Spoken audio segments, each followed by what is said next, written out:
اینم به عشق انیس خانوم و بچه های مازندران ایران.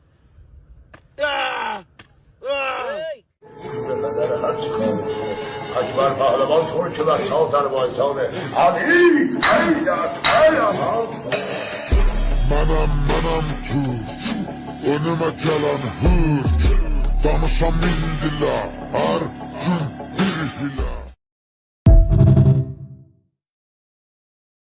نگو که هنوزم اینا رو میریزی تو گلدون. بیا بهت بگم اینا واقعا برای چه کاری ساخته شدن. روشو بخون، نوشته بید.